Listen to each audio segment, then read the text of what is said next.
আজকে আমি কই মাছ ভুনা করব। এখানে আমি 4টা কই মাছ নিয়েছি। কই মাছ মাখানোর জন্য হলুদ দিয়ে দিলাম, তারপরে লবণ দিয়ে দিলাম। এখন এটা আমি হলুদ মরিচ দিয়ে ভালোভাবে মেখে নেব।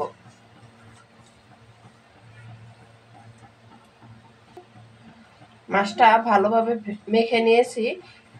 এটাকে এখন সুন্দরভাবে ভেজে নেব।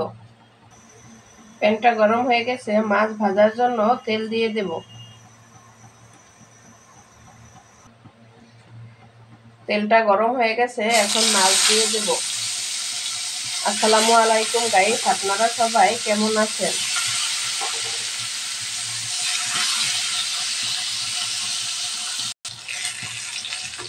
মাছটা একটু ভাজা হয়ে গেছে, এখন উল্টিয়ে দেব।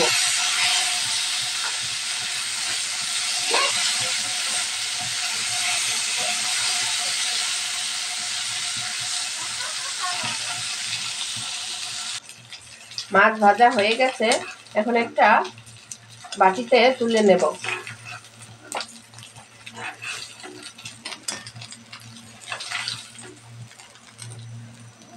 দেখুন মাছগুলো দেখতে কত সুন্দর লাগছে।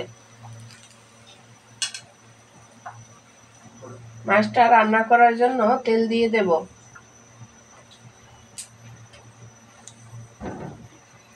এখন দিয়ে দিব 3টা মরিচ কুচি আর পেঁয়াজ।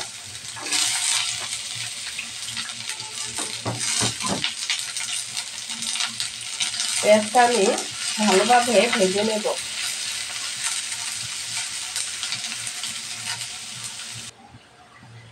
পেঁয়াজটা ভালোভাবে ভাজা হয়ে গেছে। পেঁয়াজও ভালোভাবে ভেজে নিলে তরকারি মজা হয়। এখন আমি দিয়ে দিব মশলা। এখানে ছিল 1/2 চা চামচ হলুদের গুঁড়া, 1 চা চামচ মরিচের গুঁড়া,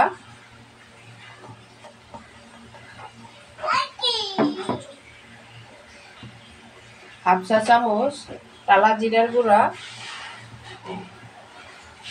1 চা চামচ ধনিয়ার গুঁড়া। এখন একটু পানি অ্যাড করে দেব মশলাটা কষানোর জন্য। আমি মশলাটা ভালোভাবে কষিয়ে নেব। মশলাটা কষানো হয়ে গেছে। মশলা যত কষাবেন তত তরকারির স্বাদ বেড়ে যাবে। এখন আমি দিয়ে দেব ভেজে রাখা মাছ। মাছটা কষানোর জন্য হালকা পানি দিয়ে দেব। মশলার সাথে মাছটা আমি মিশিয়ে নেব।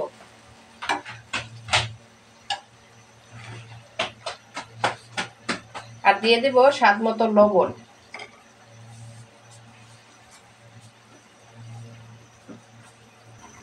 দিয়ে দিব একটা টমেটো কুচি। একটু নাড়াচাড়া করে নিব, নিচে যেন পুড়ে না যায়। আমার কই মাছটা হয়ে গেছে, এখন আমি দিয়ে দেব ধনিয়া পাতা। দেখুন কত সুন্দর কালার হয়েছে।